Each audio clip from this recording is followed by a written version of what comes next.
Ikalawang Samuel, Kabanata 13.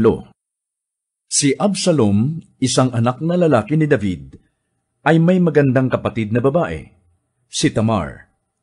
Si Amnon, isa ring anak na lalaki ni David sa ibang babae, ay umibig kay Tamar. Dahil sa labis na pag-ibig sa kapatid niyang ito, siya ay nagkasakit. Hindi niya malaman ang gagawin at kung paano makukuha si Tamar, sapagkat ito'y isang birhen. Ngunit may napakatusong kaibigan si Amnon na ang pangalay Jonadab. Pamangkin ito ni David sa kanyang kapatid na si Simea. Sinabi ni Jonadab kay Amnon, "Ikaw ay isang anak ng hari.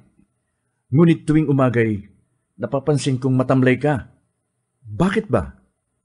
Ipinagtapat ni Amnon na umiibig siya kay Tamar. Kaya't sinabi ni Jonadab, "Ganito ang gawin mo.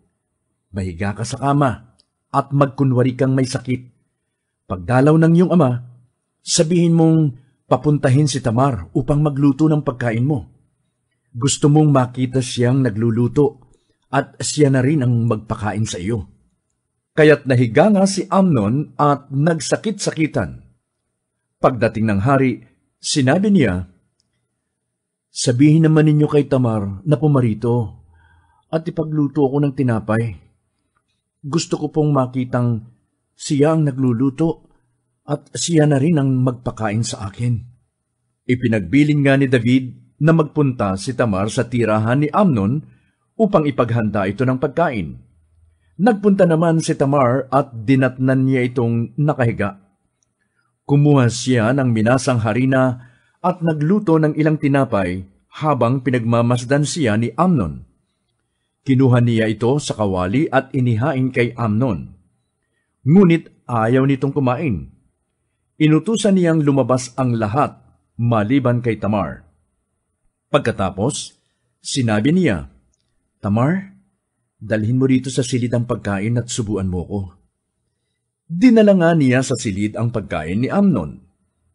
Nang ibibigay na ito sa kanya, biglang hinawakan ni Amnon ang kamay ni Tamar at sinabi, "Sumiping ka sa akin, kapatid ko." "Huwag, kapatid ko," sabi ng dalaga. "Huwag mo akong halayin. Hindi iyan pinahihintulutan sa bayang Israel. Huwag mong gawin ang kahalayang ito. Lalabas akong kahiya-hiya sa buong Israel. At ikaw, ano pa ang mukhang ihaharap mo sa mga tao? Bakit hindi ka nalang magsabi sa hari? Palagay ko'y hindi siya tututol. Napakasalan mo ako." Ngunit hindi nakinig si Amnon at dahil mas malakas siya, nagawa niyang pagsamantalahan si Tamar. Matapos siyang pagsamantalahan, si Amnon ay namuhi sa kanya ng pagkamuhing higit pa kaysa hibang na pag-ibig na dating iniukol niya rito. "Umalis ka na," sabi niya kay Tamar. "Hindi ako aalis," sagot ng babae. "Ang pagtataboy mong ito ay masahol pa sa kalapastangan ng ginawa mo sa akin." Ngunit hindi siya pinansin ni Amnon. Sa halip, inutusan nito ang isang katulong niya. "Palayasin mo ang babaeng yan at ikandado mo ang pinto pagkatapos." Pinalabas nga siya ng katulong at ikinandado ang pinto. Suot noon ni Tamar ang damit na may mahabang manggas, ang damit na karaniwang isinusuot noon ng mga birheng anak ng hari. Pinunit niya ito at nilagyan ng abo ang kanyang ulo. Pagkatapos, tinakpan ng kanyang mga kamay ang mukha at umalis na umiiyak ng malakas. Nakita siya ni Absalom at tinanong, "May masama bang ginawa sa iyo si Amnon? Kung meron may, huwag mo nang alalahanin. Siya'y kapatid mo rin, kaya't manahimik ka na lang."